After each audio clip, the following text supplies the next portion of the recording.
Mom gave me this. She told me to let you read it when you're all alone. My 8-year-old granddaughter offered me a small booklet, the size of her hand. My daughter collapsed suddenly a week ago and remains bedridden and has not woken up. The doctors say that the symptoms are unexplained and there is nothing they can do. Mom told me yesterday. She said it had been hidden under the bed in our house. My granddaughter, who has had a mysterious power since she was a little girl, sometimes uttered unexpected words. And those words were definitely true. I immediately checked the contents of my daughter's booklet. No way. Then, I found a horrifying story that made my hair stand on end. My name is Ari and I am 65 years old. I have lived alone since my husband passed away 15 years ago, but I have never felt lonely. This was because my daughter and her husband and granddaughter live in an apartment 10 minutes away from my house by car, and I saw them often. Cindy and her husband Dan are both 37 years old. They are both nurses working at the same hospital and got married 10 years ago after an office romance. 2 years later, their granddaughter Anne was born, and she had a strange power that most people do not have.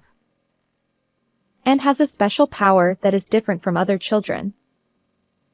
The daughter who said this told me that my granddaughter could hear voices that no normal person should be able to hear. I did not want to doubt my daughter, but I could not easily believe something unscientific. At first, I thought it must have been just a coincidence or a misunderstanding on my daughter's part. It was when my granddaughter was 5 years old that I witnessed its power. It was when I went with her to visit the grave of my husband who had passed away in an accident. As I was offering my husband's favorite roses, my granddaughter said, "That's not right." She shook her head. Grandpa wants to see carnations. My husband loved carnations as much as roses before he died, but I had never mentioned it to my granddaughter. I froze for a moment in surprise. "Oh, and who told you what Grandpa's favorite flower was?" Grandpa just told me that he's not in the mood for roses today.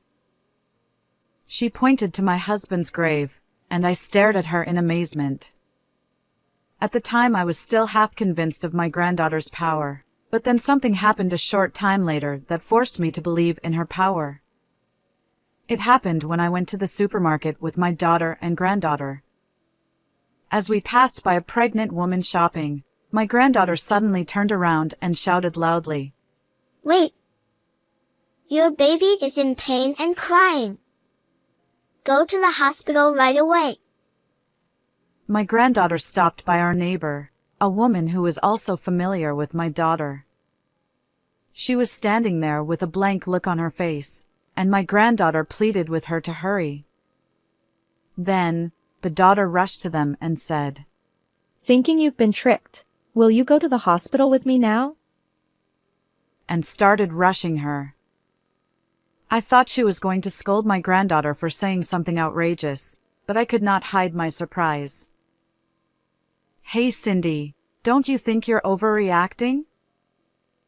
No, it's not, because if Anne is pleading so hard, there's definitely something going on. Then my daughter took some time and somehow convinced the woman. When they went with her to her OB/GYN clinic, they discovered that the umbilical cord was entangled in the baby's neck. The woman had to have an emergency C-section and was able to deliver the baby safely. If she had left it alone, the baby's life would have been in danger, and she and her family were very grateful for my granddaughter. Since then, I have come to believe in Anne's magical powers. However, my daughter asked me to keep this a family secret and I did not tell anyone. And that mysterious power would later cause a terrible tragedy. It all started one fine holiday. It was when my daughter came to visit my house with my granddaughter. "I brought cookies for you." Wow, Thank you. Are they by any chance ends homemade? I made them with my mom. Hey, Mom. My granddaughter asked, smiling, but my daughter did not respond. And looked up at Cindy, who did not respond, with a curious look on her face, and asked again, Mom? She looked up at Cindy again with a curious look on her face and replied, Yes, I guess so. She replied. I wondered what was wrong with her. It was not like Cindy. I felt uncomfortable that my daughter, who usually expresses her love for her child to the best of her ability, was being so curt with her. She continued to act strangely after that, and no matter what I tried to say to her, all she would say was, well, or yeah, as if she was not in the right place at all. I sensed that something was wrong with my daughter. I asked her, Hey, are you okay? If you have any problems or concerns, just tell me. My daughter seemed lost for a while, but then she opened her mouth with a troubled look on her face. Actually, Dan and I had a fight. It was the night before that day. My son-in-law, who had seen a program about a child with psychic powers, suddenly said, Let's use Anne's powers to make money. The daughter said, If she has this power, she'll pull out the TV. If she has this power, she'll be all over TV. He's all excited about how he's going to become a billionaire. Hearing my daughter sigh in exasperation as she spoke, I frowned. It was obvious that if I did that, my granddaughter would be exposed to the world, and I couldn't very well agree to that. Treating Anne like a money-making tool is absolutely wrong. My daughter nodded her head and said, I understand, as I strongly pleaded with her. She thought it was up to Anne herself to decide when she was older whether or not she wanted to make her magical powers known to the public. I agreed with her and was relieved that Cindy had some common sense in her thinking. Have you told Dan how you feel?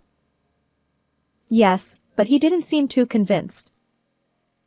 She really still wanted to discuss it, but her granddaughter, who had been sleeping, woke up and the conversation became moot.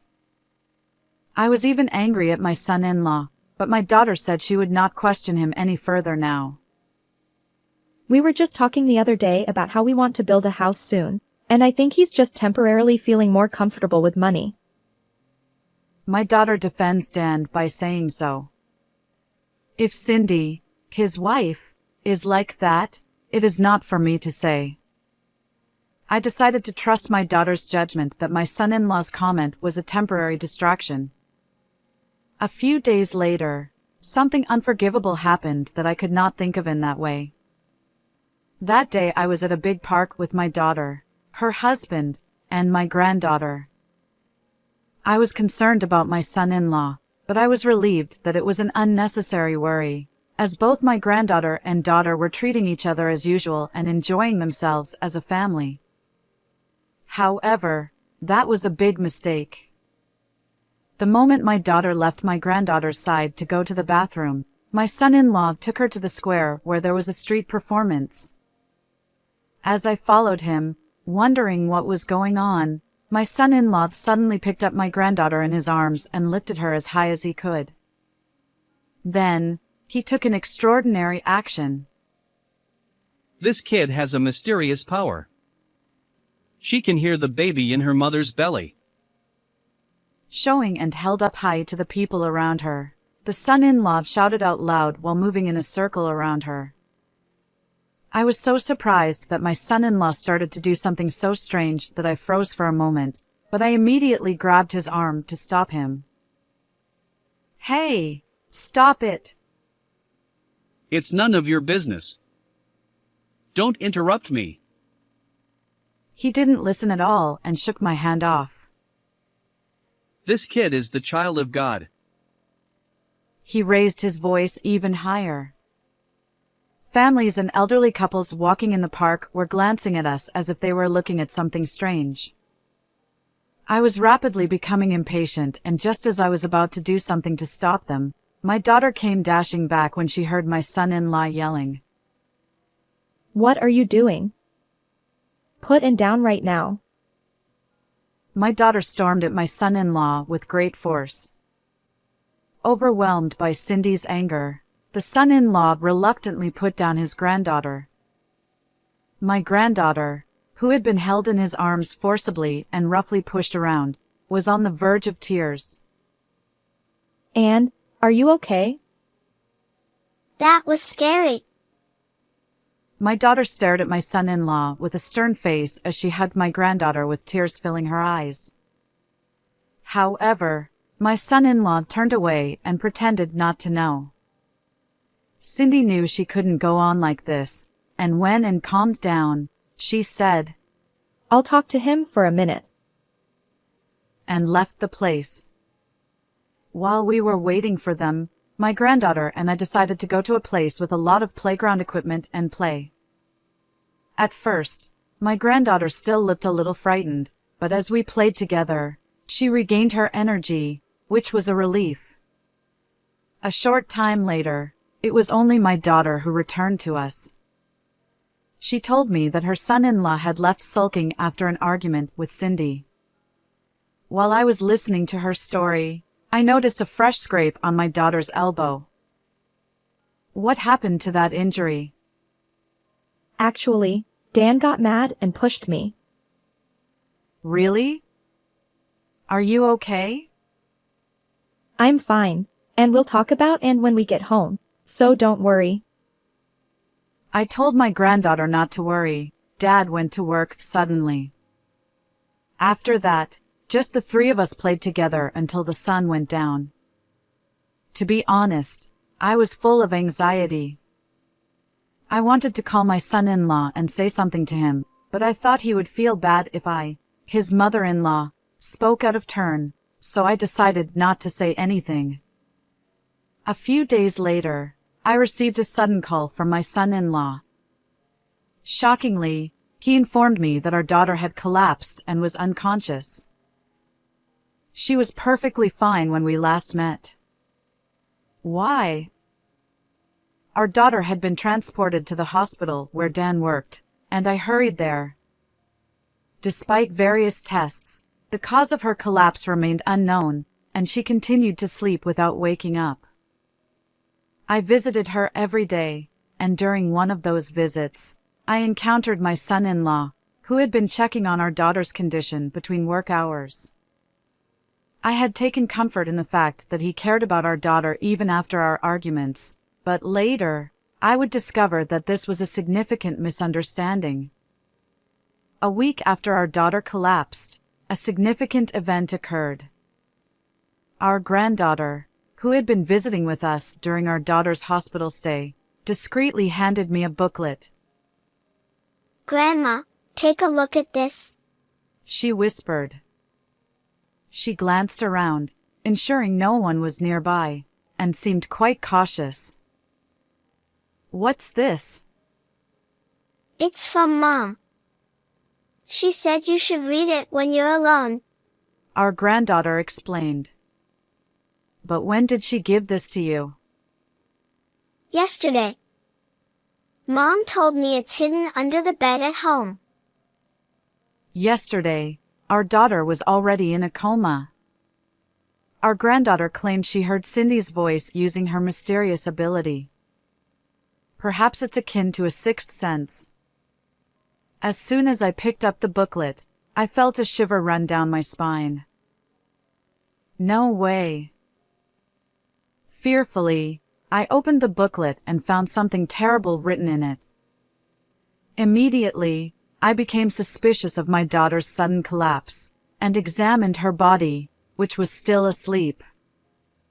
I looked at her head, face, and body in order, but there was nothing unusual. However, just to be sure, I took off her underwear and found something extraordinary. Unable to stand still, I immediately went to my daughter's house with Anne. We entered the house with my granddaughter's duplicate key and decided to thoroughly inspect the inside. I noticed a laptop computer on a desk in the corner of the living room. Curious, I decided to take a look at it, but it was locked. Grandma, look behind the desk. My granddaughter said to me as I was at a loss. I looked behind the desk as she told me, and found a piece of paper with a PIN number written on it. A few days earlier, she had dropped her pencil under the desk while doing her homework and found the paper by accident. I can't believe he keeps track of his passwords this way. My son-in-law must have changed his password so often that he could not remember it himself. So much so that there is something in here that should not be seen by others. Fearfully, I typed in the numbers on the paper, and the computer started up. As I carefully looked at its contents one by one, I discovered something unimaginable in a file at the edge of the screen. Oh no! What is this? The moment I saw it, I made up my mind that I would definitely grab the tail of the culprit who put my daughter in that state. And after executing one of my plans, I arranged for Cindy to be transferred to another hospital. Then that night, my son-in-law came over to my house in a great hurry. Why did you transfer Cindy to another hospital? He was so angry that he shouted at the top of his lungs, not caring about the neighbor's eyes even though he was on our doorstep. I thought it was the right thing to do, so I discussed it with her doctor and decided to do it. When I replied nonchalantly, his son-in-law raised his voice. Don't do anything selfish. My son-in-law raised his voice. I brought her all the way to the hospital where I work because I wanted to be close by and talk to her every day. The son-in-law lowered his eyebrows in an exaggerated manner and mumbled with a look that said he was worried about his daughter. I was so disgusted by his expression that I couldn't contain myself and stormed over to him the next moment. No way! You tried to send Cindy to the other side of the world. What? What are you talking about all of a sudden? After a moment of wide-eyed impatience, I silently offered something to my son-in-law, who immediately turned red and became angry. It was my daughter's booklet that I had secretly received from my granddaughter. The first part of the diary was a bland one, but after a certain day, it became all about my son-in-law. Just from the day you said you wanted to use and as a money-making tool. The daughter's diary said, Dan has been acting strange since we had the fight about Anne. He has become unfriendly and cold. Dan seems to be sneaking around on the computer looking up things. I can't help but feel uneasy. This is just a small part of the story, but I could see how my daughter was growing more anxious and distressed as the days went by. When I think of Cindy at this time, it is heartbreaking. However, in direct contrast to me, my son-in-law expressed his displeasure. I didn't behave that way. It's just my wife's self-serving assumption. The son-in-law looked annoyed and said, but such an excuse would not work. But such an excuse was not going to cut it, because on a page further down in the booklet something terrible was written. Then what do you mean by this sentence? Something like a syringe needle had fallen out. Then I questioned him about it. He acted suspiciously. The son-in-law clearly looks upset. I read this section of the booklet and knew I had to do a thorough search of my daughter's house. And as a result, I found something extraordinary. What is this thing I found in your room? I confronted my son-in-law with a notebook with the word plan written on the cover. This notebook was filled with instructions on how to send my daughter to the other side of the world. When I showed it to my son-in-law, he broke out in a sweat on his forehead and said in a hoarse voice, That's not mine. He shouted at the top of his voice. It was obvious that he was in a great hurry, and no matter how much he denied it, it sounded like he was saying, It's mine. Why would I want Cindy gone? Oh my God, why? I love her, and there would be no reason for me to do that in the first place. It was obvious that what he was saying was a lie. Because he had more than enough reasons to want to bury my daughter.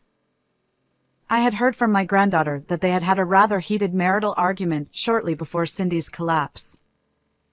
They were at odds over N's mysterious powers, no matter how many times my daughter tried to convince my son-in-law. I'm going to use N as a tool of my business and become a millionaire. And he did not listen to her. She was against it and would never break, so you decided to take her in your hands, didn't you?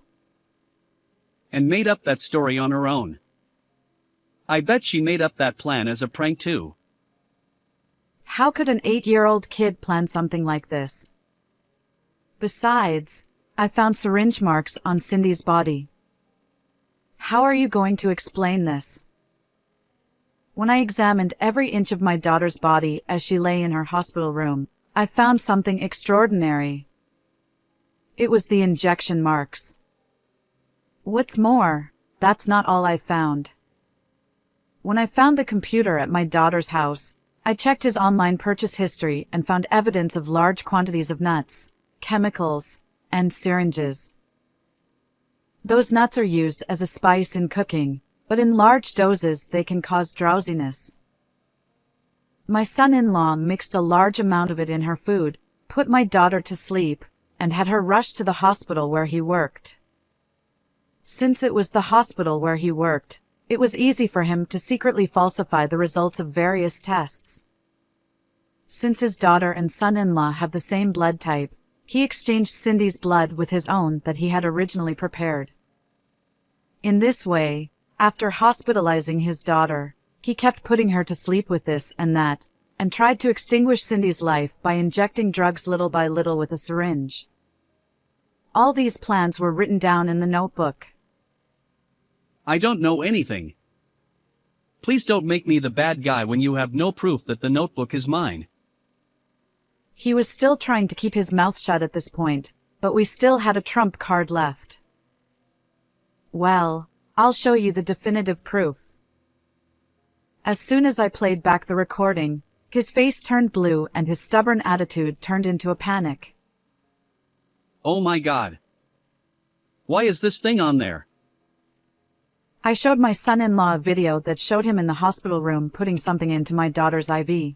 Upon seeing the booklet and the plan, I was convinced that my son-in-law was trying to make Cindy disappear, and I immediately set up a small hidden camera in my daughter's hospital room.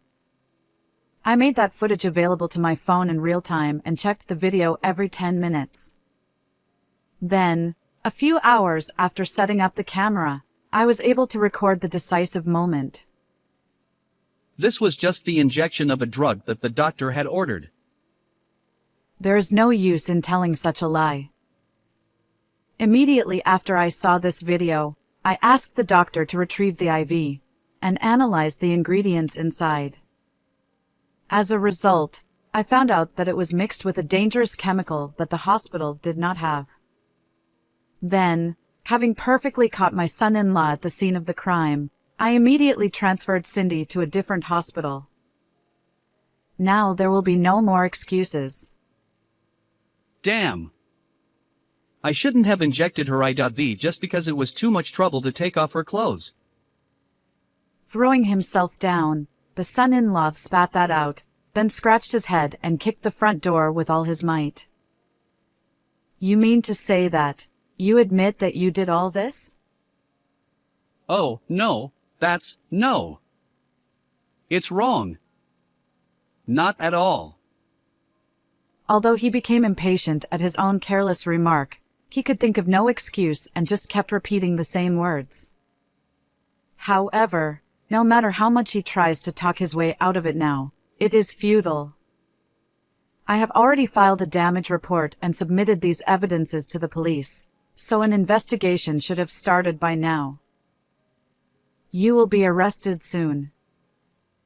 The son-in-law, with a look of despair on his face as he realized that there was nothing left for him to do, made a series of exaggerated apologies to show for it. Please forgive me. How can I make it right for you to forgive me? I looked down at him with cold eyes, having no intention of forgiving him when he did that. I won't use it as a business tool anymore, and I will take good care of Cindy too. Please withdraw the damage report. Even after saying this, my son-in-law kept making excuses, apologizing, and jumbled up his words. However, none of his words touched my heart, and on the contrary, only my discomfort grew. You're depressing me, so I want you to leave. I coldly pushed away my son-in-law who was clinging to me, and his face looked as if it was the end of the world. Wait. I pushed him, who was still trying to say something, out of the doorway, and with my arms full of disgust for him, I vigorously closed the door. Shortly thereafter, my son-in-law was arrested and Cindy and he divorced. My daughter has retained an attorney and is suing him for a total of $70,000 in alimony and child support. What he did was deemed so malicious that he will not be able to come out from behind bars for a while. My daughter woke up soon after being transferred to the new hospital, and she recovered quickly and is now completely healthy. Now I live with my granddaughter and the three of us live together in peace. What did you think of this story? Please subscribe to our channel. See you in the next video.